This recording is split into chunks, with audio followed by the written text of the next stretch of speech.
alihi wa sahbihi ajma'in. Subhanaka la ilma lana illa ma 'allamtana innaka antal alimul hakim.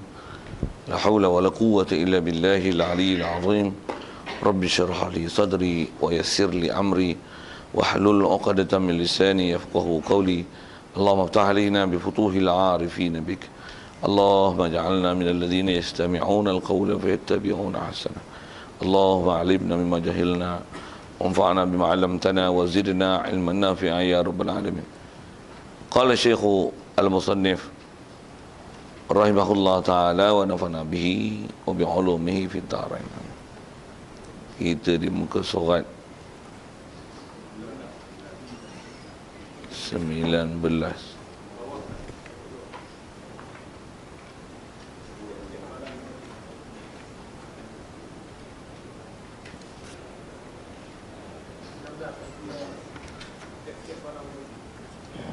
Kitab saya hilang pula tengah ni.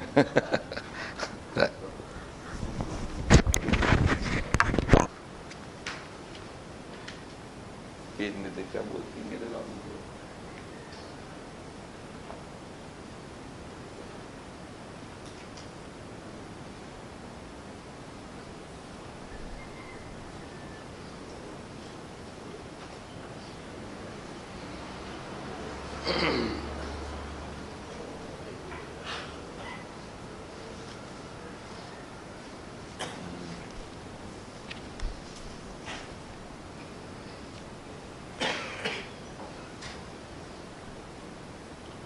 Qala Syekh Al-Musannif rahimahullah ta'ala wa nafa'na bihi wa bi'ulumihi fid dharain.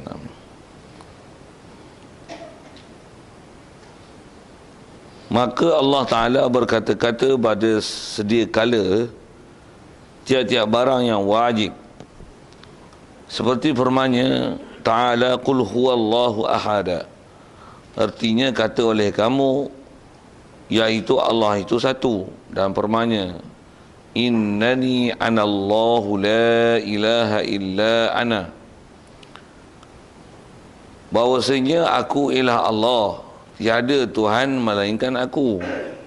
Dan Allah juga berkata-kata pada sedia kala tiap-tiap barang yang mustahil, seperti firman-Nya, wa qalatil yahudu Uzairun ibnullah. Artinya berkata oleh Yahudi, Nabi Uzair itu adalah anak Allah. Dan Allah Ta'ala juga berkata-kata pada sedia kala tiap-tiap barang yang harus, seperti mana firman-Nya Ta'ala, wallahu khalaqakum wa ma ta'malun. Artinya, dan Allah lah yang menjadikan kamu dan barang yang kamu kerjakan. Hadirin sekalian, pertama sekali kesyukuran kita kepada Allah Ta'ala atas nikmat hidup yang masih diberi pada kita pagi ini. Syukur banyak-banyak hidup kita Allah Ta'ala jadikan dalam keadaan Islam. Dengan dilahirkan kita daripada mak ayah kita Islam, maka Islamlah kita. Lebih-lebih lagi syukur kita pada Allah Ta'ala, Allah SWT mudahkan kita dan lorongkan kita ke majlis-majlis ilmu, yang dengan ilmu-ilmu tersebut dapat kita mantapkan dan yakinkan apa saja perkara yang dibawa datang oleh Nabi kita Muhammad SAW. Kita terima kesemuanya. Kita iktiraf, kita mengaku dan meyakini seyakin-yakinnya apa yang dibawanya adalah benar. Tidak pernah terlintas dalam hati kita untuk menolak, untuk membangkang, apatah lagi memperolok, mempersenda apa ajaran yang dibawa oleh baginda Nabi kita Muhammad SAW itu. Di atas kita membenarkan semua yang dibawanya dan tak pernah ada istilah tolak, bangkang, apatah lagi nak menolak, menafi apa yang dibawanya. Itulah dikatakan iman. Disyukur kita pada Allah Ta'ala yang Allah Ta'ala beri kita limpah kurnia dengan nikmat Islam, iman itu. Juga syukur dia atas nikmat sihat, lapang masa diberi, dan dalam keadaan yang semua nikmat diberi itu dijadikan kita boleh taat, patuh pada perintah dia dan boleh meninggalkan larangannya. Semua itu adalah nikmat-nikmat besar Allah Ta'ala beri, yang kalau kita lihat sekeliling kita tak ramai manusia yang dapat begitu. Tapi kita ni Allah Ta'ala beri segala nikmat tersebut. Syukur banyak-banyak nikmat itu. Syukur juga hidayat taufik yang masih dikekalkan pada kita dapat kita hadir untuk salat subuh berjemaah pagi ini. Dan insya-Allah kita sambung bacaan kitab kita daripada kitab Paku Iman ni. Kata Musannif rahimahullah ta'ala, maka Allah Ta'ala berkata-kata pada sedia kala tiap-tiap barang yang wajib, Ada sekalian apa yang kita nak sambung ni adalah untuk meneruskan perbincangan yang telah kita bicara dalam bab kalam, yang dasarnya atas angka yang disebut kalam ni sifat ke-13 dalam tertib sifat 20, yang apa sebut ulama dan diserahkan oleh ulama, sifat yang kita wajib belajar, tak dapat tidak.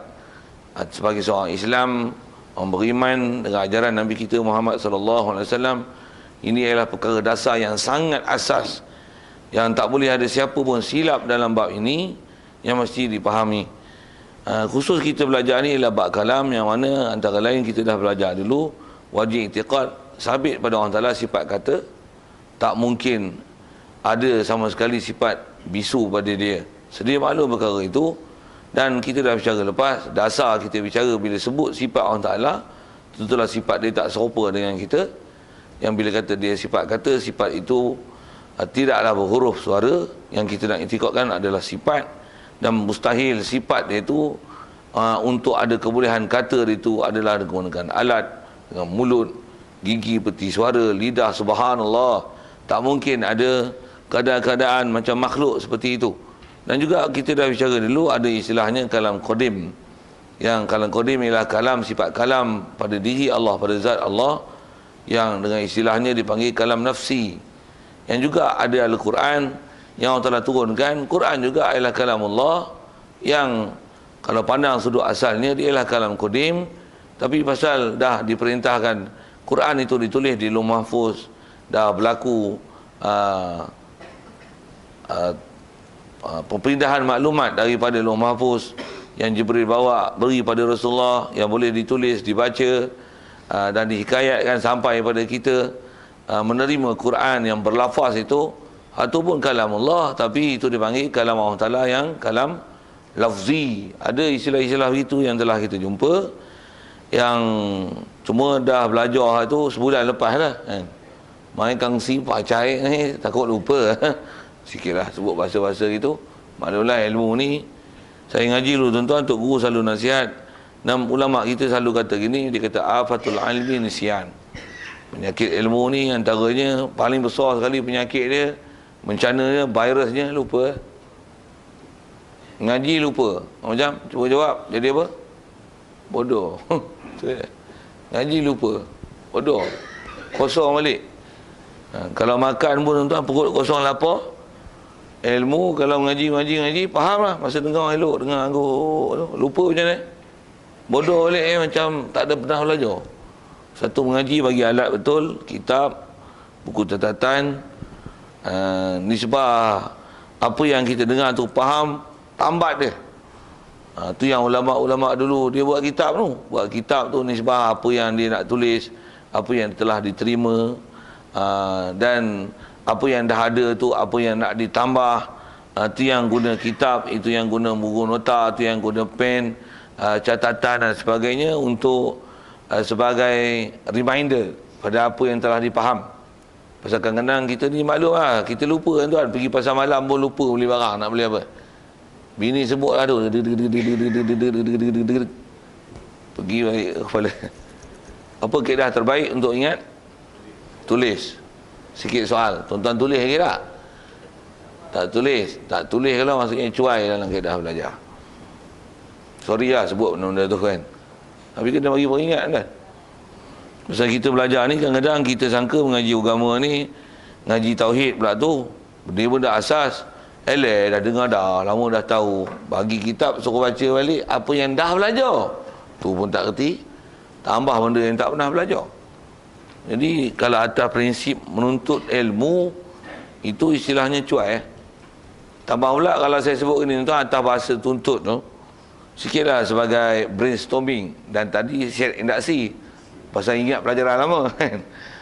Yang ni brainstorming untuk betulkan kita punya prinsip belajar dan kaifiat belajar.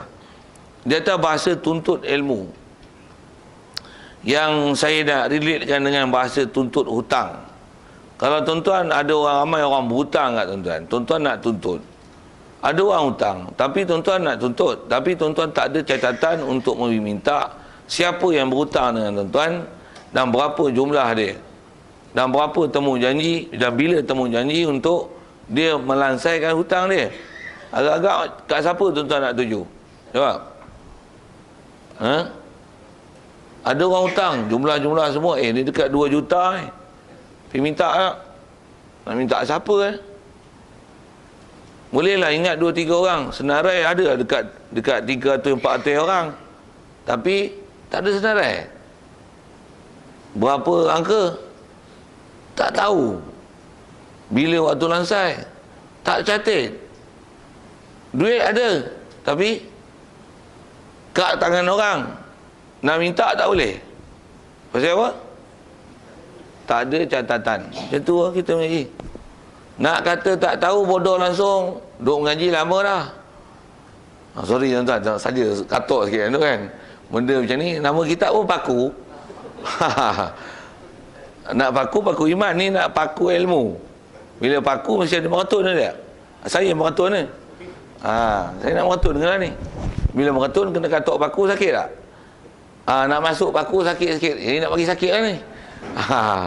Saja kan nak guna kesan-kesan bahasa itu. Jadi apa kaedahnya? Kaedah tulis lah, catat lah.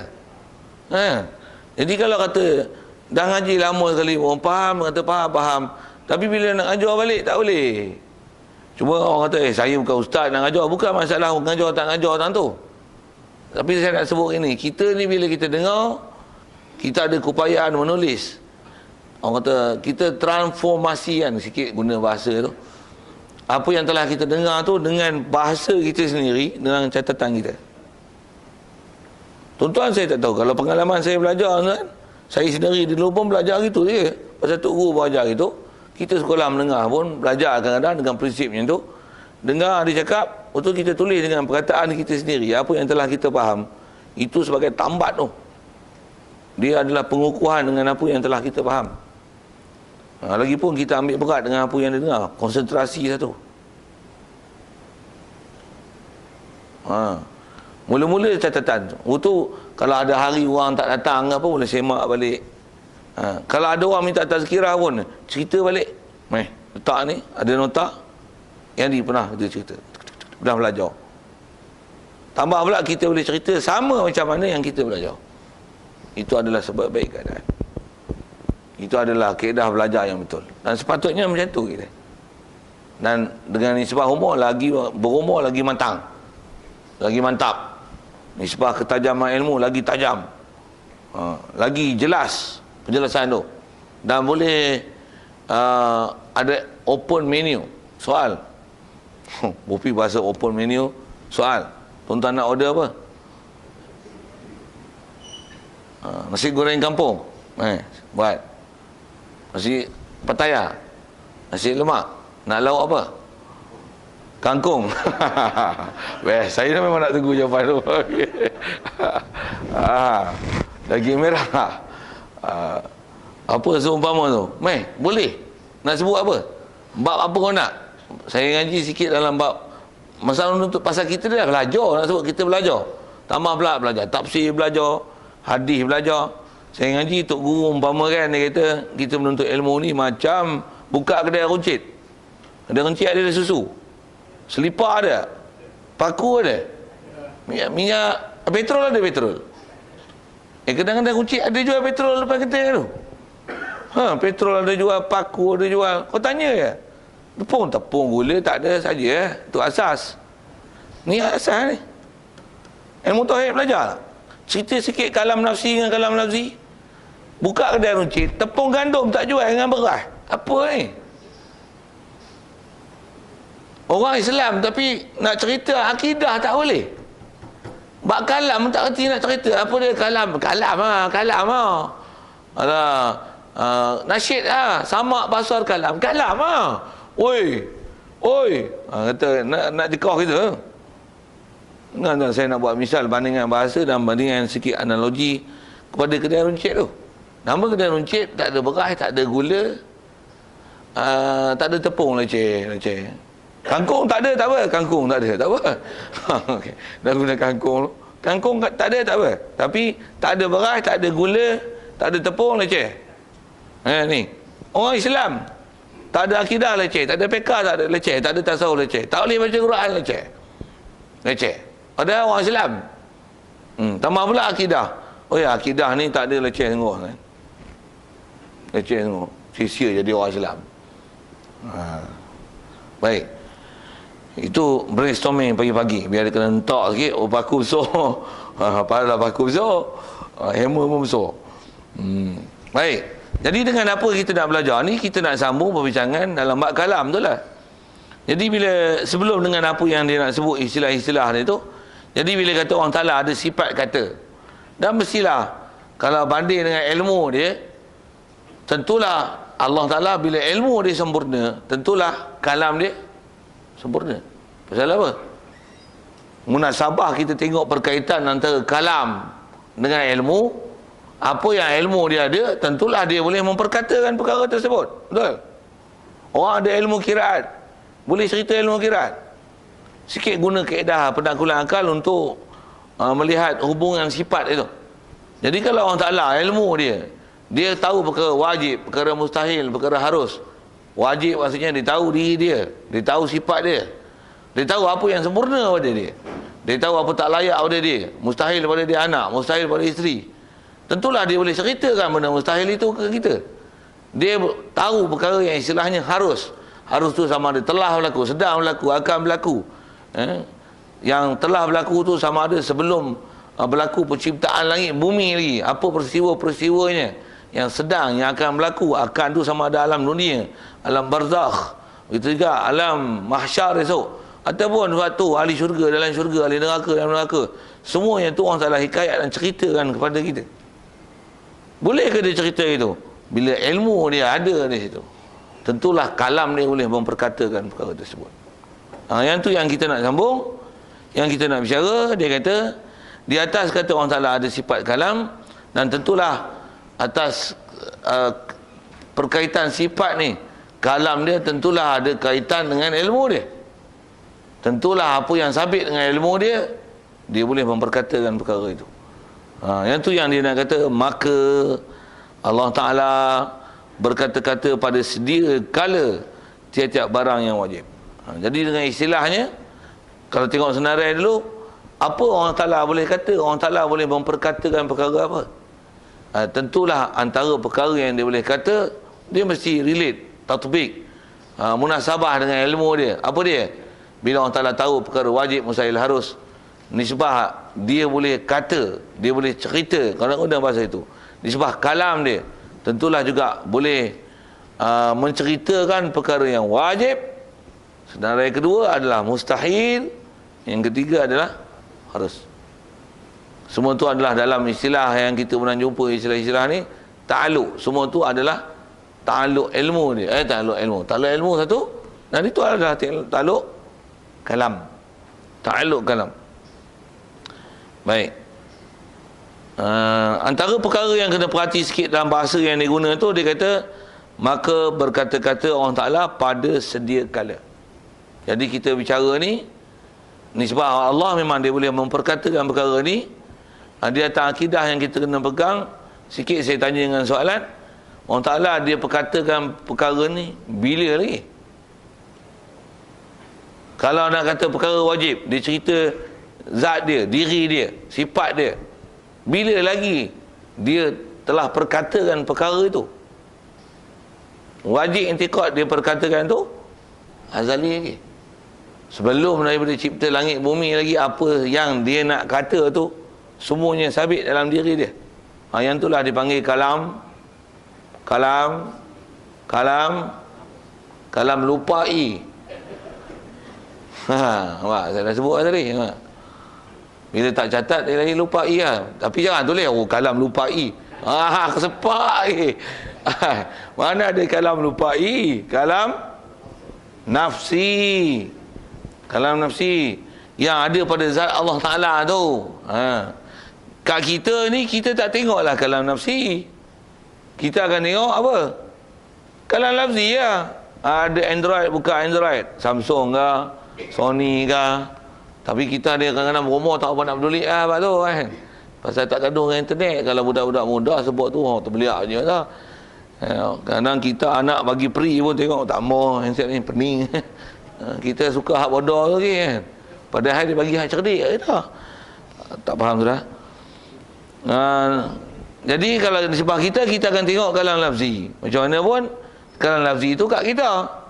Tentulah pada Allah Ta'ala kalam nafsi dia dan nisbah sifat, kalau sebut sifat-sifat, nisbah apa yang dia kata pada diri dia, realiti je. Bila lagi dia telah perkatakan perkara itu, tentulah wajib i'tiqad tu yang dia kata Allah Ta'ala berkata perkara itu, sedia lagi. Maksud sedia ini adalah ta'alluq tanjizi qadim. Maksudnya telah lulus kalam Allah Ta'ala azali lagi. Tu istilah rasanya kita pernah jumpa. Tanjizi tu. Ada suluhi, ada tanjizi, ada tanjizi qadim, tanjizi hadis. Baik. Jadi Allah Ta'ala kata sedia kala lagi. Antara yang dia boleh kata ni apa dia? Tiap-tiap barang yang wajib. Istilah tiap-tiap tu apa saja perkara yang wajib, tentu Allah Ta'ala boleh perkatakan perkara itu. Sikit kalau sebut sekali lagi huraian di situ. Kenapa pula dia boleh memperkatakan tiap-tiap perkara wajib? Kerana mestilah kalam dia mutawaqah, tatbiq, relate dengan ilmu dia. Bila ilmu dia, adakah dia tahu semua perkara? Ya. Antara semua tu apa? Kalau kita buat analisis dan pecahkan, grupkan dia, perkara apa yang Allah Ta'ala tahu itu? Dia sebab tahu, dia tahu perkara wajib. Maksudnya dia tahu zat dia, dia tahu sifat dia. Dia sebab tahu tu, dia boleh ke ceritakan zat dia, sifat dia? Kalau ikut nisbah ilmu dia ada, tentulah dia boleh ceritakan ke kita. Dan cerita atas nama penceritaan, atas sifat kalam, tentulah kalam dia boleh ceritakan tiap-tiap barang yang wajib. Cuma kitab lama inilah bahasa dia, tiap-tiap barang yang wajib. Apa barang-barang? Kalau bahasa kita perkara. Itu kena faham bahasa kitab lama sikit. Baik, antara ayat Quran yang menunjukkan mana wajib apa? Firman Allah Ta'ala. Qul huwallahu ahad. Terjemah Melayu, artinya kata oleh kamu. Perintah suruh kata ni ke Rasulullah. Allah Ta'ala perintahkan Rasulullah katakan perkataan ni, dan turun ayat Quran ni pasal pernah ada orang kafir tanya dan minta pada Rasulullah supaya Rasulullah berikan huraian, ceritakan kepada dia Allah Ta'ala tu macam mana.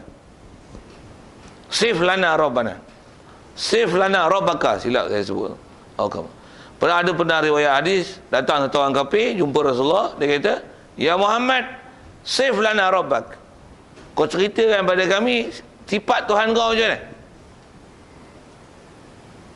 Rasulullah pasal dia takkan cakap sesuatu melainkan dengan perintah wahyu.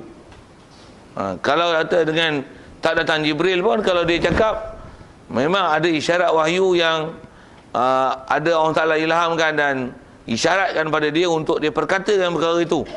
Jadi kalau ikut kisah dia yang tu, Rasulullah tak jawab lagi.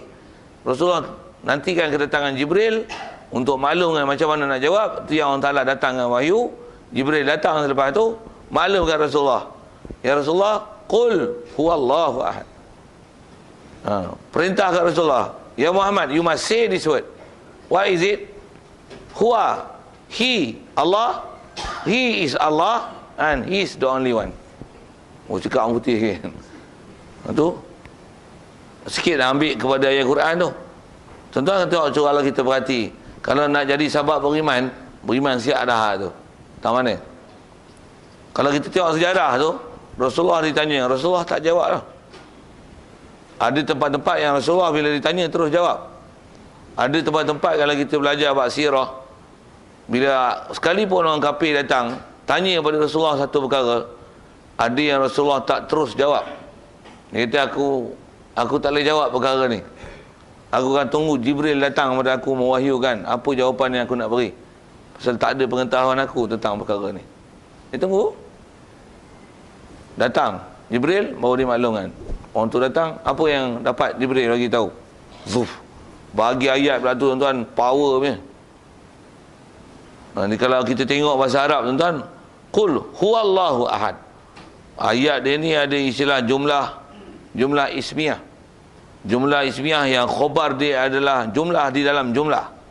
Tuan faham tak saya sebut apa? Oh, tuan kena ngaji Arab tu. Syarah pun panjang agak lagi macam tabur ayur ke daun geladi, satu pun tak lekat. Tak payah saya sebut tu. Cuma saya nak kata sebab hidayat tu tang mana? Kalau orang beriman betul-betul memang betul dia ni dapat wahyu. Kalau dia bukan dapat wahyu yang dia punya, tanya macam mana? Jawab terus tak? Tapi dia tunggu. Dan kalau ikut sejarah sikit, masih nak sebut tang kata Rasulullah tak jawab terus tu. Ada ada ketikanya yang Rasulullah bila ada orang datang, dia pasal di atas jaminan dia memang Jibril akan datang tu. Jibril akan datang tu. Akan berikan jawapan bagi setiap persoalan yang kalau nisbah pengetahuan tu tak ada pada dia, Jibril mesti akan datang, yang datang pun dengan perintah Allah Ta'ala, maklumkan kepada Rasulullah apa jawapan yang diberi. Nah, yang jawapan tu atas datang Jibril, dia akan jadi wahyu lah. Itu catat dalam Quran tu. Apa saya nak sebut ialah bila Rasulullah dah terbiasa gini, pernah satu ketika datang kepada Rasulullah satu orang Yahudi. Setengah riwayat kata ada 7 orang Yahudi datang. Ini pun sahabat nuzul, kadang saya tak ingat berapa lama dah tu tak sebut, teringat nak sebut pagi ni. Datang kepada Rasulullah, tanya. Antaranya pernah datang pada Rasulullah tanya tentang Ashabul Kahfi. Berapa orang? Dan tanya tentang roh. Ya Muhammad, roh ni apa? Itu. Tanya pula tentang Ashabul Kahfi. Ashabul Kahfi berapa orang? Rasulullah bukan hidup zaman tu, kita dah ada pengetahuan, pandailah jawab. Rasulullah kata apa? Esok datang aku bagi jawapan. Dengan yakinnya dia jawab. Esok tunggu malam tu tak datang, Jibril tak datang kan. Datang Yahudi tu, ya Muhammad, mana engkau kata engkau dapat wahyu? Berapa Ashabul Kahfi? Kata dia datang esok. Jibril tak datang lagi hari ni. Sampai hari ni dia masih belum datang bagi jawapan. Tunggu, tak datang je. Esok Jibril Yahudi tu datang lagi. Tanya pula, ya Muhammad, berapa Ashabul Kahfi? Esok pula datang. Rasulullah tunggu sampai 40 hari. Sebelum 40 hari Yahudi ni kata apa? Agak-agak lah. Ni lah bohong besar. Datang ti jawapan, duk tangguh esok. Ni ke 40 hari ni. Macam-macam lah. Dia datang dengan fitnah kepada Rasulullah. Padahal sebelum tu banyak dah dalil nak menunjukkan Rasulullah ni memang benar Rasulullah. Kalau ikut riwayatnya sampai 40 hari. Mula-mula wahyu datang, dan sebelum wahyu cerita tentang Yahudi tu, Yahudi ni dia mula provok Rasulullah. Tengok Rasul ni Tuhan dah marah kat dia, Tuhan telah tinggal kat dia. Dia tanya pun sebenarnya orang kafir ni, dia bukan tanya nak beriman, tanya nak berolok. Lepas tu datang wahyu. Datang wahyu, tikam terus ayat pertamanya. Apa dia? Wadduha wal laili iza saja ma wadda'aka rabbuka wa ma qala. Ayat mula-mula turun untuk bagi jawapan Ashabul Kahfi. Wadduha, datang ayat sumpah dulu. Wal laili iza saja, demi malam. Malam ni macam kita duduk malam ni, Allah Ta'ala bersumpah dengan malam yang iza saja, apabila, mungkin saja aku cakap Melayu. Wal laili iza saja, apabila sang surya mula menyerlahkan cahayanya. Lebih kurang gitu kot. Quran sastra, saya sastra kan bunyi ayat tu. Allah Ta'ala buat satu bandingan cahaya duha, dan bayangkan malam yang apabila matahari mula menyinarkan cahayanya. Macam mana? Seronok? Datang je wahyu Rasulullah, seronok siap. Ayat pertama, katok Yahudi dulu. Ma wadda'aka rabbuka wa ma qala. Allah Ta'ala tak tinggalkan kamu, Tuhan kamu tak tinggalkan kamu, Tuhan kamu tak marah kamu. Ayat pertama tu. Tu datanglah ayat Quran cerita tentang Rasulullah punya, dan mengajar sikap sesuatu yang memang selalunya apa-apa masalah ditanya kepada Rasulullah, memang Jibril datang. Rasulullah bagi tangguh, esok. Yang memang esok selalu datang, ni tak datang 40 hari, tuan-tuan. Kalau nisbah kita lah, tuan-tuan, 40 hari kita tunggu jawapan. Menderita kita kan. Tapi bila datang wahyu tu memang perdenan jiwa lah. Perkara kedua yang datang wahyu, ayat Quran, seingat saya kalau belajar sahabat nuzul, ayat Quran datang dekat tu saja, ma wadda'aka rabbuka wa ma qala. Lepas tu ayat seterusnya, wala taqulanna li syai'in inni fa'ilun zalika ghada illa ay yasha Allah.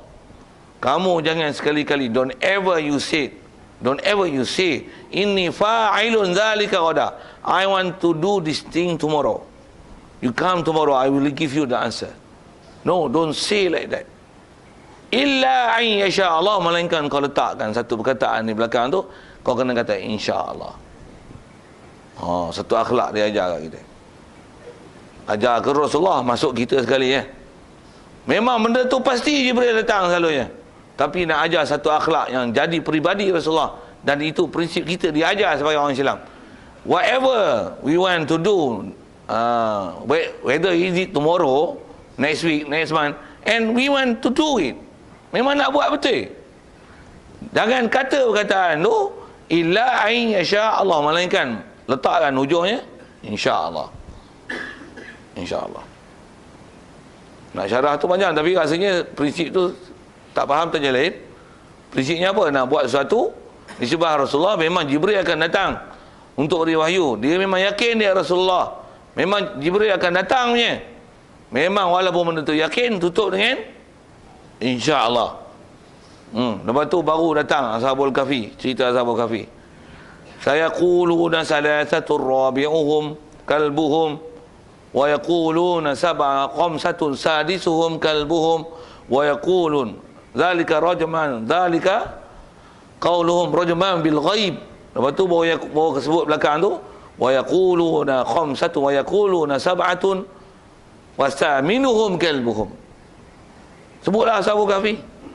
Itu cerita pula tentang roh. Yas'alunaka 'anir ruh qulir ruhu min amri rabbi wa ma utitum minal ilmi illa qalila. Hak Yahudi hak kata macam-macam Rasulullah tu, mai ayat Quran tu semua atas kepala dia. Satu di atas dia kata Tuhan kamu telah tiadakan kamu, Tuhan kamu marah kamu. Betul-betul ayat 7 atas kepala dia. Satu. Tak, insya-Allah betul kata Rasulullah tu. Memang jamin Rasulullah ni memang dia akan diberi punya bantuan dan Jibril akan datang. Tapi adab aja insya-Allah. Dua. Ashabul Kahfi yang memang mereka ada tanggapan macam-macam, berapa angka. Usulul Quran bagi penjelasan sangat jelas. Nisbah pendapat ada yang kata 3, yang keempat tu anjing. Ada yang 5, yang ke-6 adalah anjing. Yang tu semua rajman bil ghaib. Itu adalah sangkaan dengan benda ghaib saja. Yang tepat macam mana?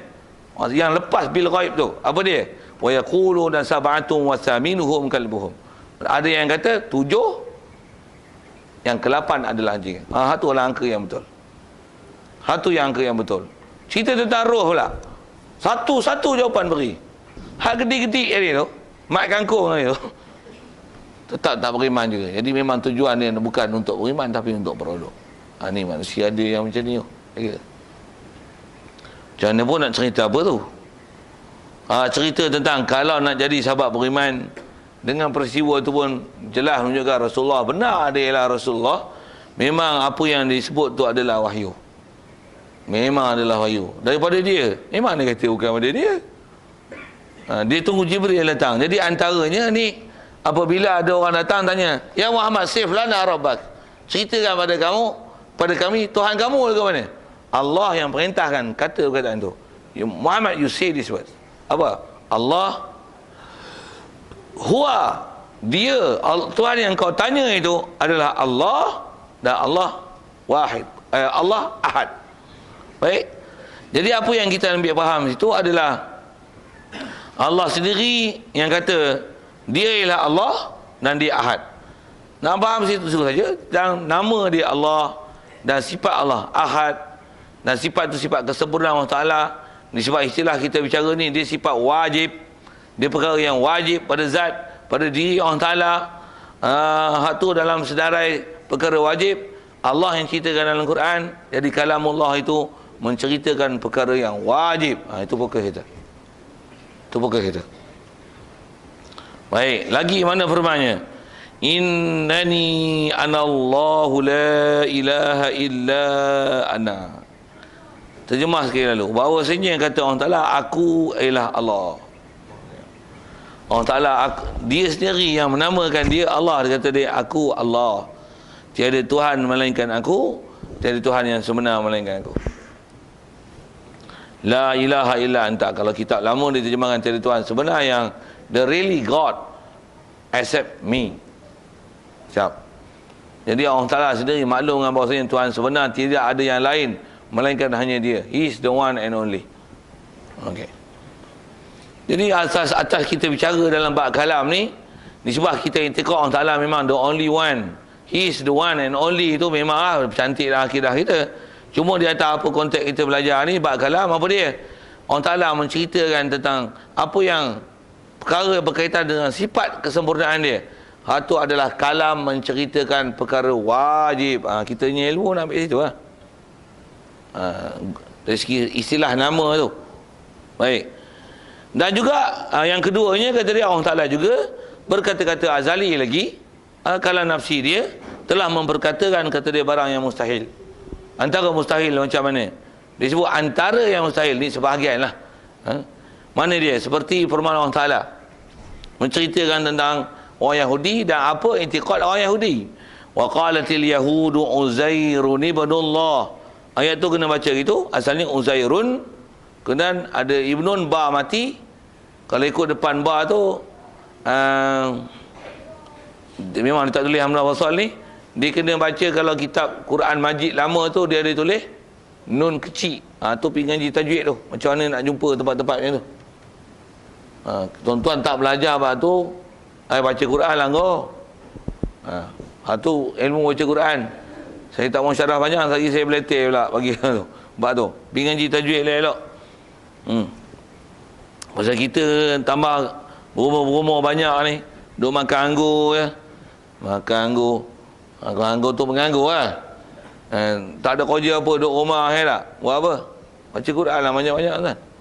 Baca Quran ni dia memang satu nur lain.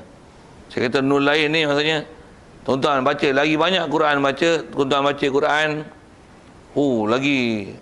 lagi faham Allah Ta'ala beri pada akidah, tajam kita faham pada Quran, hadis, bab apa yang kita belajar, kita punya otak tu tajam kan. Lagi banyak tuan-tuan baca, lagi tajam. Saya dulu ada kawan saya yang memang Quran seminggu dia mesti khatam. Bukan hafiz. Tapi dia baca Quran macam tu, dia ada jadual dia, seminggu dia mesti khatam sekali. Wah, hafiz pun tak khatam dengan Quran seminggu sekali. Dia memang mesti hari-hari ni baca Quran. Seminggu khatam sekali je. Hafiz pun kalah. Dari segi kata banyaknya dia baca Quran. Kelancaran jangan tebuk tahu mana. Asat-asat baca sekali. Dia boleh buka. Dia tak hafal tapi dah seminggu sekali khatam. Tuan bayang macam mana power dia tentang dia punya bacaan, dan dah beramal gitu selama 10 tahun. Sebut je Quran nama ni, Antisat. Aku tak hafal. Kau sebut je. Asat rasa tak ni. Boleh cari muka surat. Nombor apa tak ingat kan, tapi page left, right, apa top, bottom semua boleh jawab. Sebut je. Laqad ja'akum rasulun min anfusikum. Tak mana tu? Sat. Buka. Belah kanan, tengah-tengah Quran tu. Buka. Dia boleh jumpa tu. Kita qul huwallahu ahad kat mana? Hak tu pun tak boleh cari. Tak pasal apa tu? Pasal apa tak boleh cari? Tuan-tuan jawab sikit. Tak baca. Tahu. Tak pernah pergi semak Quran, tak mana letak duduknya tu. Pergi cari. Sat. Tu. Qul huwa tu. Allah. Siapa kan? Kita muka serupang ni. Letih kita ni. Semak sikit. Baik. Jadi yang ni perkataan Yahudi yang kalau ikut perkara ni mustahil. Tapi orang Ta'ala boleh ceritakan perkara tu. Pasal apa? Semua tu dalam ilmu Allah. Tentulah bila ilmu dia boleh katakan perkara itu. Okey. Terjemahnya kata dia, berkatalah orang Yahudi, dia kata apa? Nabi Uzair itu anak Allah. Okey, siap. Cerita, kalau ambil cerita sikit, siapa dia Nabi Uzair ni?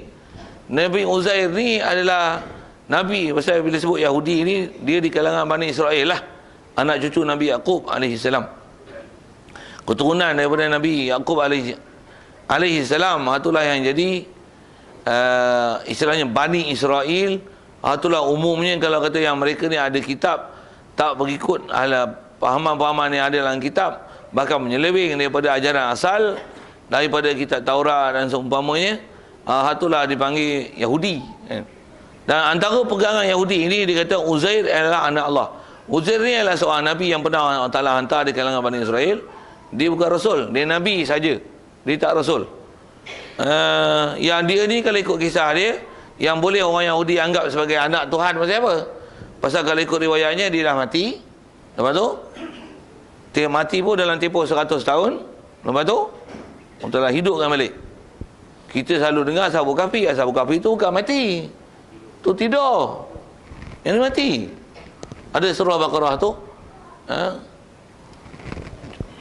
fa'amatahu Allahu mi'ata amin summa ba'asah. Allah Ta'ala matikan dia 100 tahun. Kemudian Allah Ta'ala bangkitkan dia hidup balik. 100 tahun ni dia tempoh yang kalau satu masa ada orang dulu nak jumpa dia, ada kebarangkalian boleh jumpa dia balik. Kalau ikut kisah Nabi Uzair ni, kata memang betul dia ni memang mati hidup balik. Pasal dia ni saat Allah Ta'ala matikan dia tu, di tengah musafir, dia pernah lalu satu kampung. Dan Allah Ta'ala cerita, saya nak sebut satu-satu jadi panjang, tapi saya sebut gini ya.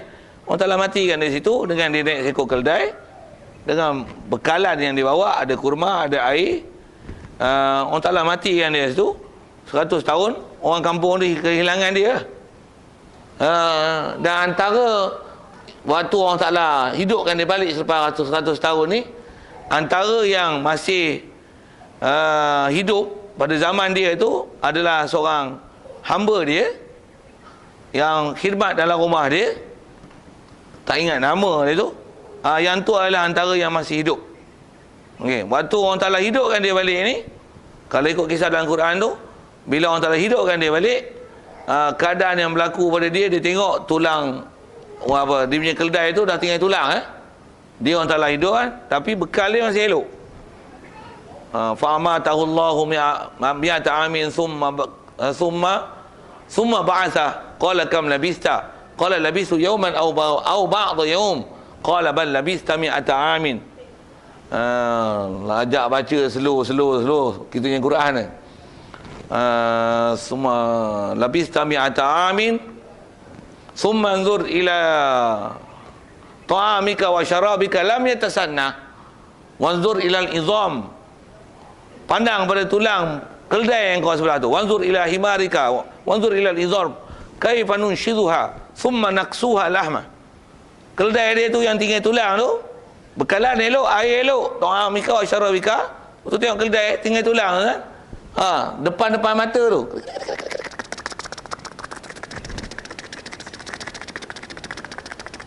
Kita bunyi gitu sikit kan, tengok tengah putih gitu. Jadi keldai. Keldai bunyi gitu lah. Naik kedai tu dia balik rumah dia. Balik tengok berubah lah, macam-macam. Dan dia tengok habis yang zaman dia tu banyak orang meninggal. Antara saksi dia hidup adalah hamba dia. Dan hamba tu kalau ikut buta. Dia balik bagi salam, buka pintu. Hamba dia tu kata dia, sami'tu hadha saut qabl, aku pernah dengar suara ni. Buta kan, mata tak nampak. Aku pernah dengar suara ni dulu, kata dia. Orang dalam rumah dia lah, yang dalam rumah. Aku pernah dengar suara ni, kata dia. Kata dia ingat balik, suara ni suara Uzair yang kami telah kehilangan dia ni. Hari ni ialah lebih dekat 100 tahun ni. Dia pun dah tua dah. Umur pun dah tua, mata pun dah tak nampak. Kata dia, hari ni adalah 100 tahun kehilangan dia, tapi hari ni aku dengar suara dia dan aku kenal Uzair ni. Dia tuan aku khidmat pada dia begitu lama dalam rumah. Betul kata Uzair, anak Uzair, Masya Allah. berlaku macam drama sikit kan. Orang menangis, orang Ta'ala celik yang mata dia tengok, Masya Allah, memang betul Uzair. Cerita tu cerita Nabi. Memang ni sebab Allah Ta'ala kekuasaan dia boleh hidupkan siapa dia hidupkan. Mai Yahudi bengong ni macam mana? Mati hidup balik ni is miracle. So he is the son of God. Tu Yahudi tu. Saja nak cerita, Uzair sikit kot tak pernah dengar cerita. Dah pernah dengar, kukuhkanlah cerita itu. Okay. Siap. Jadi kenapa orang salah boleh cerita tu? Semua dalam pengetahuan dia. Kenapa pula dia tak boleh cerita? Dan i'tiqad Yahudi mengatakan bahawasanya Uzair itu anak Allah Ta'ala adalah salah. Dan itu adalah mustahil. Mustahil Allah Ta'ala ada anak, subhanallah. Tapi kenapa orang salah cerita? Pasal dia boleh cerita. Itu termasuk dalam perkara yang ada dalam pengetahuan dia. Tentulah kalam dia boleh menceritakan perkara tersebut. Dan juga kalau pandang sudut akidah, inilah Allah Ta'ala kalau nisbah Quran, Al-Quran yang Allah Ta'ala turun pada Rasulullah banyak membongkarkan perkara-perkara yang ada dalam batin orang-orang yang ada sekeliling Rasulullah, yang mereka pun tak pernah serlahkan perkara itu.